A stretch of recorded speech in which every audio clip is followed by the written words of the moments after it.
जी, बहुत सारे विषय हैं जिनको सोच कर आए हैं, जो राज्य स्तरीय हैं, कोई अंचल स्तरीय हैं, जिला स्तरीय हैं, और जैसे ही हमें अवसर मिलेगा उन विषयों पर वार्तालाप होगी, उन विषयों पर चर्चा होगी और उन समस्याओं का निदान करने के लिए सरकार पर प्रेशर बनेगा। पेपर लीक का मामला किस तरह से? देखिए करिश्मा जी, पेपर लीक का मामला बिल्कुल जघन्य अपराध है। जिन लोगों ने भी इस कृत्य को अंजाम दिया है, सरकार उन पर गंभीर होकर कार्रवाई करे, क्योंकि अगर ऐसा नहीं होता है तो जो आम व्यक्ति है उनका इस जो व्यवस्था है, जो सिस्टम है, उस पर विश्वास टूटेगा और वो ये मान के चलेंगे कि एक आम व्यक्ति का जीवन की सुरक्षा किसी के का उसके दायित्व किन्हीं का नहीं, उनकी जिम्मेदारी किन्हीं की नहीं है। जयराम जी, आप कितने गंभीर हैं इन मुद्दों को लेकर के? जी बिल्कुल, जयराम जी का क्या स्टैंड है, क्या गंभीर मुद्दे हैं, चूँकि जो पढ़ने वाले स्कूल कॉलेज के छात्र हैं, इस राज्य की भविष्य, इस देश की भविष्य हैं और उनके भविष्य के साथ अगर खिलवाड़ होगा तो निसंदेह ये गंभीर मुद्दे हैं, इन पर गंभीर चर्चाएं होनी चाहिए। और जेपीएससी अध्यक्ष की नियुक्ति अभी तक नहीं हो पाई है, स्ट्रैटेजी के साथ पहुंचा है, आपकी क्या स्ट्रैटेजी है? देखिए, हमारी स्ट्रेटजी यही है कि बजट सत्र के माध्यम से इस राज्य को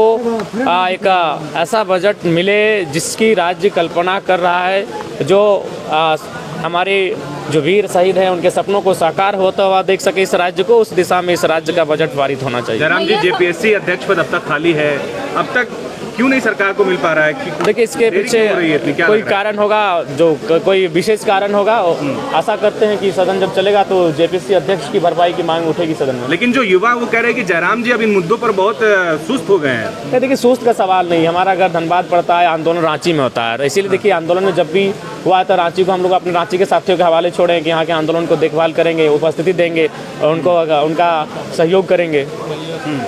मैया सम्मान योजना की राशि जो है वो नहीं मिल पा रही है लाभुकों के। देखिए, आप बिल्कुल, और शायद सुनने में आया कि बैंक का भी हस्तांतरण किया गया है, किसी दूसरे बैंक में इसे शिफ्ट किया गया है, उसके भी बहुत सारे कुछ न कुछ कह सकते हैं कुछ ऐसी घटनाएं विषय हैं, तो उनका कहीं ना कहीं मैंने पहले भी कहा था कि ये योजनाएं लंबे समय तक नहीं चलेंगी और फलस्वरूप वो होता हुआ दिख रहा है। मैंने पहले भी इसका सजेशन दिया था। जयराम जी, फिर एक बार आप चर्चा में आ गए हैं। पिछला जब आप विशेष सत्र चल रहा था तो आपने मंच कहा था कि मैं टीए दिए नहीं लूंगा, मैंने ये कहा था। बिल्कुल, फिर आप कंट्रोवर्सी में आ गए हैं। अपने आलोचकों को क्या जवाब देंगे? आलोचकों के लिए आप टीए के लिए स्कॉर्पियो ले लिए। हम फिर कह रहे हैं, हम नहीं, पहले मेरी बात सुनिए। हाँ बोलिए, बिल्कुल बोलिए। उस दिन भर मैया सम्मान योजना पे चर्चा हुआ था। जी जी।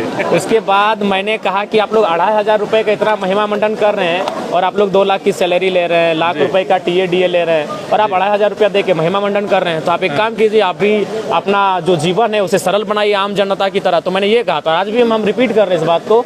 जिस दिन इस पर पहल होगी उस पर पहला हस्ताक्षर जयराम महतो का होगा। जिस दिन ये पहल होगी कि एक विधायक की सैलरी 3rd 4th ग्रेड के जो कर्मचारी हैं उनके समान होगी, 40,000, 50,000, 60,000, पहला हस्ताक्षर मेरा होगा। जिस दिन ये पहल होगी उसमें पहला समर्थन ही मेरा रहेगा। अच्छा, आप खाली पैर आए हैं, मैं देख रही हूँ आप खाली पैर आए हैं।